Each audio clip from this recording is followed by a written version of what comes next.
बिस्मिल्लाहिर्रहमानिर्रहीम। प्रोफेसर मुनीर आपकी खिदमत में एक बार फिर अपने नए लेक्चर के साथ हाज़िर है। ये लेक्चर शुरू करने से पहले मैं अपने सामाईन को बता दूं कि इस लेक्चर से पहले हम मार्क ट्वेन के लिखे हुए ऐसे एडवाइस टू यूथ को बड़ी तफसील के साथ बयान कर चुके हैं। इस मज़मून के अंदर जो इम्पोर्टेंट चीज़ें आई थीं वो ग्रामर के हवाले से हों या सेंटेंस स्ट्रक्चर के हवाले से हों, उन्हें हम अब बड़ी तफसील के साथ बयान करेंगे। Advice to youth by Mark Twain. Analysis का मतलब होता है तज्जिया करना।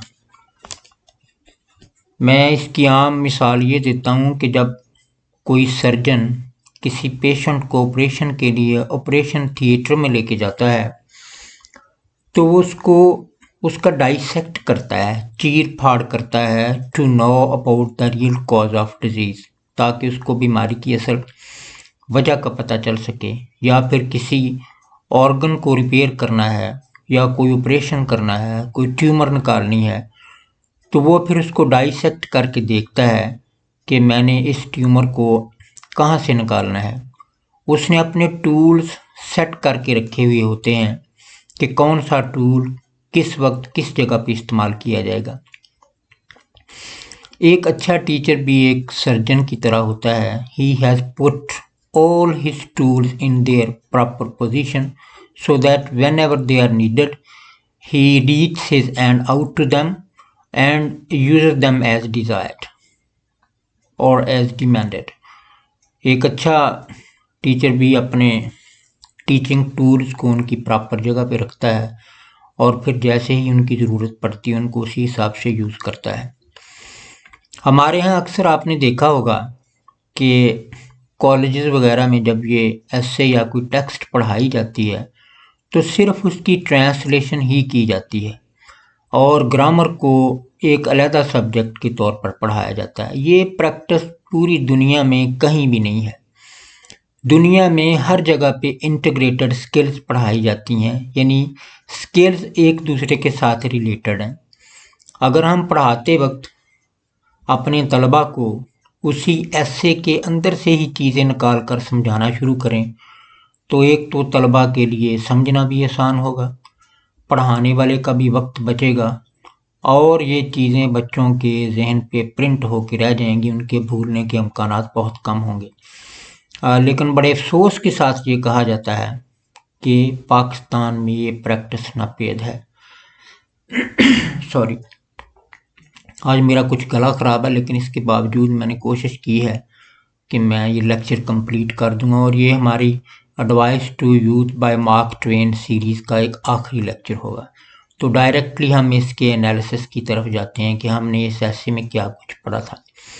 एक हमने वर्ड इसमें पढ़ा था ऑट टू, उसके बाद हमने ए फ्यू पढ़ा था, टेक पेन्स पढ़ा था, कंडीशनल सेंटेंसेस पढ़ा था और मैनी ए पढ़ा था। ये ग्रामेटिकल पॉइंट ऑफ व्यू से वर्ड बड़े ही इम्पॉर्टेंट हैं। अब हम इनकी तरफ चलते हैं कि ought to क्या है। ought to used for abbreviation.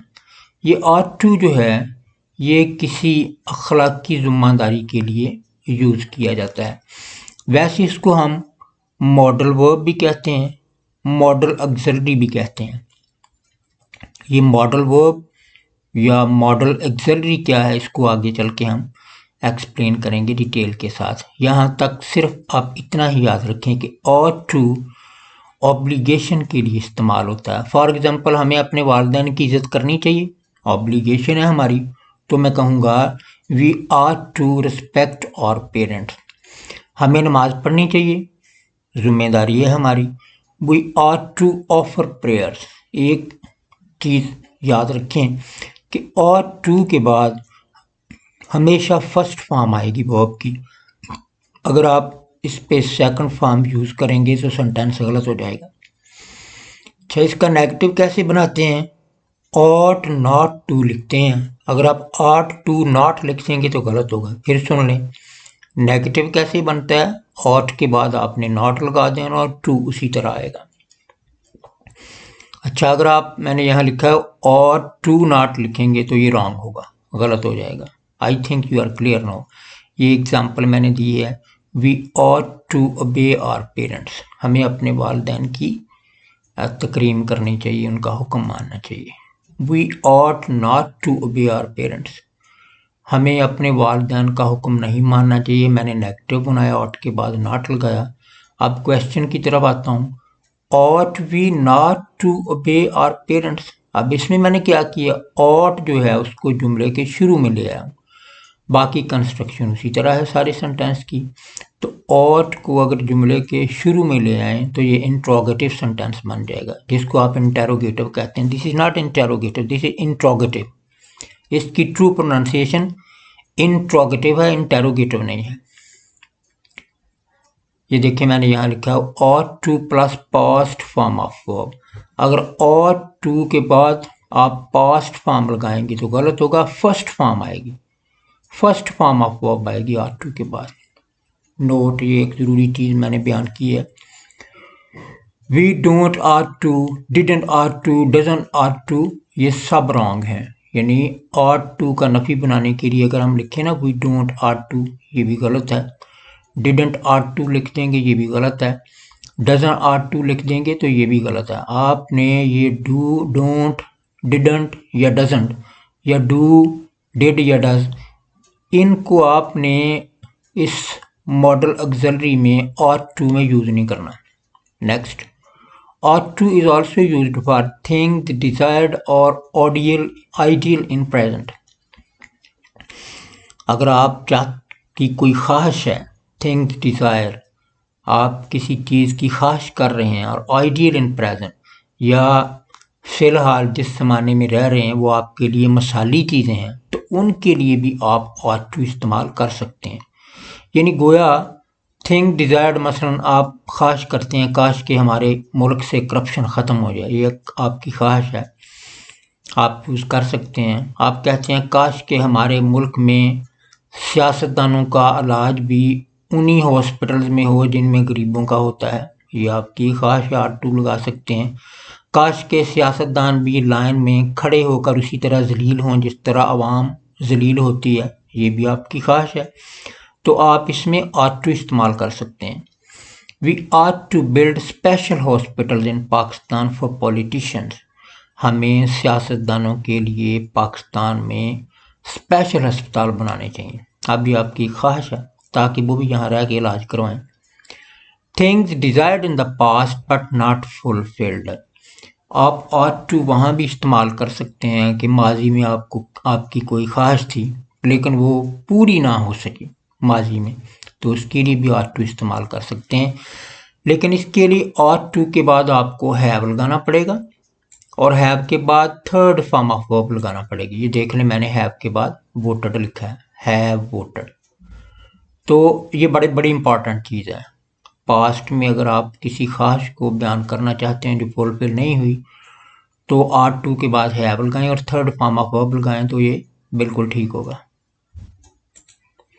उसके बाद we ought to have voted for the educated candidates, काश के हमने माजी में पढ़े लिखे लोगों को वोट दिया होता। देखें ought to मैंने लगा दिए, ought to plus have plus ed, सूरत में ought to के बाद have आएगा और आपने ed लगाना है, तो ये फिर माजी में आपकी ख्वाहिश के लिए इस्तेमाल होगा जो पूरी ना हो सकी। अच्छा, ought to मैंने यहाँ देखें इंट्रोगेटिव साइन डाला है कि ought to है क्या, इसको मॉडल वर्ब्स बोलते हैं, इसको मॉडेल नहीं बोलना, this is model. Modal verb भी बोलते हैं, मॉडल ऑक्सिलरी भी बोलते हैं, लेक्सिकल ऑक्सिलरीज भी बोलते हैं। ये सारे नीचे वर्ड जो मैंने दिए हैं ये मॉडल ऑक्सिलरी हैं। कैन है, कुड है, मे है, माइट है, मस्ट है, विल है, वुड है, शैल है, शुड है। इनकी पास्ट फॉर्म नहीं होती सिवाय चंद देख के, जैसे विल की वुड है, शैल की शुड है। बाकी इनमें से किसी की भी आप पास्ट फॉर्म नहीं बना सकते, कैन की नहीं बना सकते, ठीक है। कैन का कुड पास्ट यूज कर सकते हैं इसका, लेकिन इनमें से अक्सर मॉडल वर्ब जो हैं उनकी पास्ट फॉर्म नहीं है। उसके बाद जो दूसरी हमने चीज़ अहम पढ़ी थी वो था आ few, few, a little, little. ये क्या है वर्ड? ये वर्ड है एडजेक्टिव्स, दे आर एडजेक्टिव्स। ये इसम शिफ्ट हैं, इसको एडजेक्टिव्स ना बोला करें, दिस इज कॉल्ड एडजेक्टिव्स। पहले मैं एक एक करके इनको एक्सप्लेन करता हूँ। आ फ्यू और फ्यू में क्या फ़र्क है और ये कहाँ यूज होते हैं? आ फ्यू का मतलब होता है चंद, चंद लोग।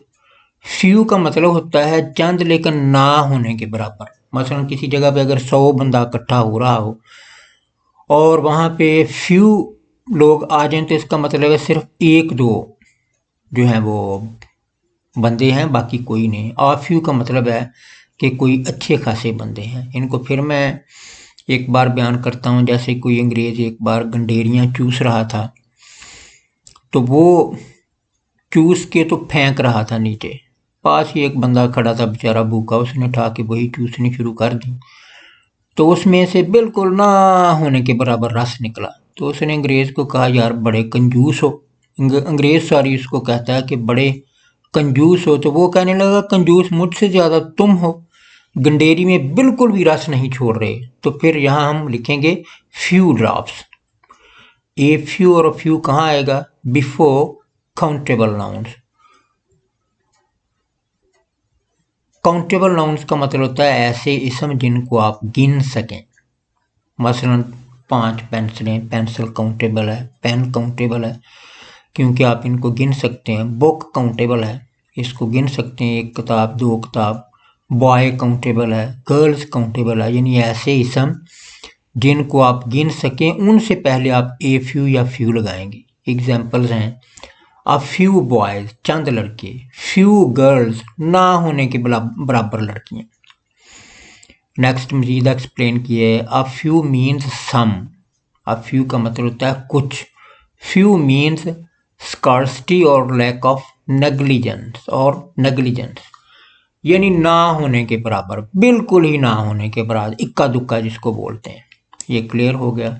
उसके बाद अ लिटिल, लिटिल इसका मतलब भी होता है थोड़ा, लेकिन याद रखना सेम वही डिफरेंस है जो मैंने ऊपर बयान किया। अ लिटिल का मतलब है कुछ, लिटिल का मतलब है ना होने के बराबर। लेकिन फ़र्क क्या है? फ़र्क ये है आ लिटिल और लिटिल जो है बिफोर अनकाउंटेबल नाउन्स, ये उन इसम के से पहले आएगा जिनको हम गिन नहीं सकते। इसम, इसको इसम गैर महदूद कहते हैं। For example a little water in the jug, jug में थोड़ा सा पानी। Little water in the jug, jug में पानी ना होने के बराबर। ये क्लियर हो गया। अब हमने एक और वर्ड पढ़ा था टेक पेन्स। ये याद रखना ये एक ऐसा वर्ड है जिसके साथ एस ज़रूर आएगा हर सूरत। अगर आप लिखेंगे ना टेक पेन तो ये गलत होगा। ये अक्सर करेक्शन ऑफ एरर्स में आ जाता है। टेक पेन्स का मतलब होता है कोई काम करते हुए सख्त मुशक्क़त उठाना, तकलीफ उठाना। इसको आप टेक पेन कभी ना लिखें। नेक्स्ट इंपॉर्टेंट चीज़ है मैनी ए। मैनी ए का मतलब होता है बहुत ज़्यादा। इसके बाद हमेशा याद रखें नाउन सिंगुलर आएगा, यानी आपने जो नाउन लगाना है वो सिंगुलर लगाएंगे और वर्ब भी सिंगुलर ही आएगा। फॉर एग्जाम्पल लिखें many a leaders are corrupt, गलत है। क्यों? मैनी ए के बाद ये लीडर्स नहीं आ सकता, लीडर लिखना है हमने। Many a leader, many a leader जब लगा दिया तो फिर आर नहीं लगाना, इज लगाएंगे तो फिर ठीक हो जाएगा। तो मैनी ए के बाद नाउन भी सिंगुलर और वर्ब भी सिंगुलर लगाना आपने। ये बड़ी इंपॉर्टेंट चीज़ है, याद रखना। मैनी ए के बाद देखें अगर नाउन प्लूरल लगा देंगे जैसे लीडर से लिखा हुआ है, वर्ब भी प्लूरल लगा देंगे तो गलत हो जाएगा। और टू है क्या? इसको मॉडल ऑक्सिलरी बोलते हैं और टू को। नेक्स्ट मैंने एक्सप्लेन किया कि मॉडल ऑक्सिलरी क्या। अब मुझे लगता है कि ये बाद स्टूडेंट्स को ये वर्ड ऑक्सिलरी जो है ये भी परेशान कर रहा होगा कि ऑक्सिलरी क्या है। ऑक्सिलरी असल में हेल्पिंग वर्ब को कहते हैं, ऐसा फेल जो मेन वर्ब की मदद करता है जुमला बनाने में, तो उसको हम ऑक्सिलरी बोलते हैं। तो मॉडल ऑक्सिलरी वर्ब कौन कौन से हैं? देखें कैन है और कुड है। ये कहा किस लिए भी यूज़ होता है एबिलिटी के लिए, सलाहियत के लिए। मसलन आप कहते हैं कि मैं 10 किलो वज़न उठा सकता हूँ, ये आपकी एबिलिटी है। I can lift 10 pounds weight, आप कहते हैं कि मैं ये किताब पढ़ सकता हूँ, I can read this book. तो ये प्रेजेंट में कैन हो गया। I could read this book का मतलब, दैट बुक का मतलब है, या दिस बुक का मतलब है कि पास्ट में पढ़ सकता था। उसके बाद कैन और मे जो है ये परमिशन के लिए भी इस्तेमाल होता है, इजाज़त के लिए। आपने अक्सर स्कूलों में पढ़ा होगा, अक्सर आप कहते होते हैं अपने बड़े टीचर को, मे आई कम इन सर, सर क्या मैं अंदर आ सकता हूँ, ठीक है। Can I take this pencil, क्या मैं ये कलम उठा सकता हूँ। तो ये परमिशन के लिए भी इस्तेमाल होते हैं। प्रोहिबिशन, प्रोहिबिशन का मतलब होता है कि मना होना, कोई चीज़ की इजाज़त ना होना। जब इजाज़त ना हो तो फिर नॉट यूज़ कर लें, कैन नॉट, मस्ट नॉट। सजेस्शंस, सजेस्शंस का मतलब होता है आप किसी को कोई तजवीज़ देना चाह रहे हैं तो उसके लिए आप शैल और शुड इस्तेमाल कर सकते हैं। फ्यूचर प्रोबेबिलिटी, प्रोबेबिलिटी का मतलब है मुमकिन। अगर कोई चीज़ मुस्तकबिल में मुमकिनात में से है तो आप विल और शैल इस्तेमाल करें। पॉसिबिलिटी, यही कि मुमकिन है, इसके लिए मे या माइट यूज़ करें। ऑब्लिगेशन, कोई आपकी अखलाकी जिम्मेदारी है वो पूरा करना चाहते हैं, उसके लिए मस्ट या हैव टू इस्तेमाल करें। इसकी प्रोनाउंसिएशन जो है हैफ्टा, अक्सर जब इसको कॉन्ट्रैक्शन फॉर्म में यूज़ करते हैं इसको लोग हैफ्टा बोलते हैं, हैफ्टा। ऑफर्स, किसी को आप कोई ऑफ़र करते हैं तो उसके लिए विल और वुड यूज़ करें। रिक्वेस्ट्स, किसी से इल्तिजा करना चाह रहे हैं तो कुड और वुड इस्तेमाल कर सकते हैं। पास्ट प्रोबेबिलिटी, माजी में अगर कोई चीज़ मुमकिन हो सकती थी तो कुड हैव और वुड हैव यूज़ कर सकते हैं। तो ये सारे मॉडल वर्ब्स हैं। उसके बाद ये मॉडल वर्ब यूजेस हैं, इसकी एक एक्सरसाइज दी हुई है, आप इसको काइंडली अच्छे तरीके से देखें और हल करने की कोशिश करें। और कहीं आपको नज़र समझ ना आए तो आप मुझसे पूछ सकते हैं, एक दो जुमले मैं कर देता हूँ। To ask for something politely, अगर आप किसी से बड़े प्यार से कोई चीज़ मांगते हैं तो उसके लिए कुड और मे इस्तेमाल कर सकते हैं, ठीक है।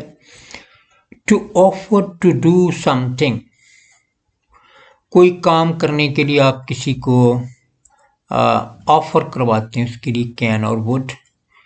एब्सेंस ऑफ ऑब्लिगेशन, यानी कोई आपकी अखलाकी जिम्मेदारी नहीं है तो उसके लिए आप need not, don't have to use कर सकते हैं। To express a strong advice, आप किसी को कोई नसीहत करना चाहते हैं तो उसके लिए हैड बेटर इस्तेमाल कर सकते हैं। उसके बाद टू गिव एडवाइस के लिए शुड या ought टू इस्तेमाल कर सकते हैं। टू एक्सप्रेस पॉसिबिलिटी, कोई चीज़ आप समझते हैं कि ये मुमकिन है, मुमकिनात के लिए आप मे या माइट यूज़ कर सकते हैं। टू एक्सप्रेस फ्यूचर प्रीडिक्शन, मुस्तकबिल के बारे में अगर आपको कोई पेश गोई करना चाहते हैं तो उसके लिए विल यूज़ कर सकते हैं।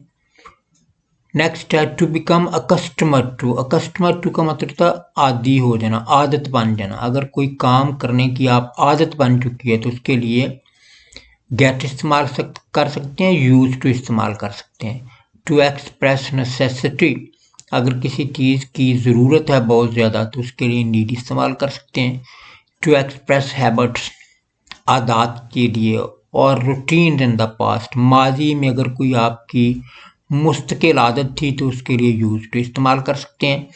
टू एक्सप्रेस प्रोहिबिशन, प्रोहिबिशन का मतलब था मना करना। अगर किसी चीज़ से आपको मना किया गया तो उसके लिए आप मस्ट नॉट यूज़ कर सकते हैं। अब ये नीचे एक्सरसाइज दी हुई है, उसने हल भी किया हुआ है, ऑप्शन दिए हुए हैं 3। For example, we are not completely sure, वो कहता है कि हमें मुकम्मल तौर पे तो पता नहीं है।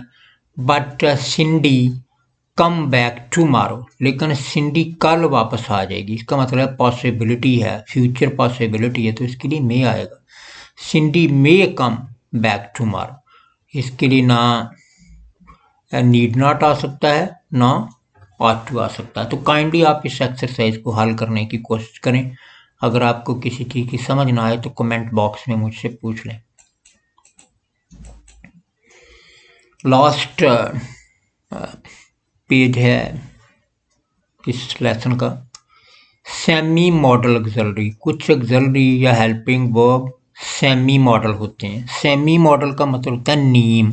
इनको मैं अक्सर कहता होता हूँ कि ये सियासी लोटों की तरह है। ये देखिए मैंने लिखा हुआ है, semi modal auxiliaries are political turn codes. Political turn codes का मतलब होता है लोटे, ना इधर के ना उधर के। इसी तरह से ये सेमी मॉडल ऑक्सिलरीज हैं, ये बाज़ का मेन वर्ब के तौर पे भी इस्तेमाल होते हैं और बाज़ का ऑक्सिलरी के तौर पे भी इस्तेमाल होते हैं। और इनमें और ये काम वही करते हैं जो ये मॉडल ऑक्सिलरीज करते हैं, यानी एबिलिटी के लिए, परमिशन, प्रोहिबिशन, सजेशन, ये सब के लिए ही यूज होते हैं। सेमी मॉडल ऑक्सिलरी वर्ब्स भी इसको कहते हैं, सेमी ऑक्सिलरीज भी कहते हैं, या लेक्सिकल ऑक्सिलरीज भी कहते हैं। अब ये हैं क्या? ये है मल्टी वर्ड कंस्ट्रक्शन। कंस्ट्रक्शन का मतलब होता है बनाना, तमीर करना। ये एक से ज़्यादा अल्फाज से मिलकर बनते हैं। That are a combination. Combination का मतलब होता है मजमुआ। Auxiliary verbs and preposition to, कहता है ये ऑक्सिलरी वर्ब और प्रेपोजिशन टू के साथ मिलकर बनते हैं। They are used to express the same thing as modal. ये मॉडल्स की तरह ही होते हैं। एबिलिटी, पॉसिबिलिटी, परमिशन, ऑब्लिगेशन के लिए इस्तेमाल होते हैं। अच्छा ये देखिए semi modal auxiliary verbs. Semi modal auxiliary verbs are semi modal, also known marginal modal verbs. इनको मार्जिनल मॉडल वर्ब्स भी कहते हैं। Are the verbs that behave partly like the main verb. ये मेन वर्ब की तरह होते हैं, जैसे गो, वेंट, गॉन है। And partly like a modal auxiliary verb, और ये मॉडल ऑक्सिलरी वर्ब के तौर पे भी इस्तेमाल होते हैं। इसी की बना पर मैंने इसको टर्न कोड कहा है। ये डेयर है, नीड है, यूज टू है, ऑट टू है, हैव टू, ये सारे क्या हैं? ये सेमी मॉडल ऑक्सिलरी हैं। क्यों? क्योंकि देखिए ना, ऑट के साथ टू है, हैव के साथ टू है, यूज्ड के साथ टू है। ठीक है, इसलिए इनको सेमी मॉडल ऑक्सिलरी वर्ब्स कहा जाता है। ये नीचे कुछ एग्जांपल दी हुई हैं। I dare not drive this car. याद रखने, डेयर के बाद टू कभी नहीं लगाना, वरना गलत हो जाएगा। I dare not drive this car. अब ड्राइव क्या है? ये मेन वर्ब है, इसकी सेकंड फॉर्म ड्रोव है, थर्ड फॉर्म ड्रिवन है। तो इसके साथ आपने टू नहीं लगाना डेयर के बाद कभी भी, ये बात याद रखना है। उसके बाद ये नीड नॉट, देखिए नीड के साथ भी टू नहीं लगा हुआ, तो बाकी के साथ सब के साथ लगा हुआ है। इसको आप अच्छी तरह से स्टडी करें और अपनी ग्रामर की बुक खोल के उसमें से इसको समझने की कोशिश करें, पढ़ने की कोशिश करें। थैंक यू वेरी मच जी, बहुत शुक्रिया। मुझे दुआओं में याद रखना। बारकल्लाह फी। अस्सलाम वालेकुम व रहमतुल्लाहि व बरकातुहू।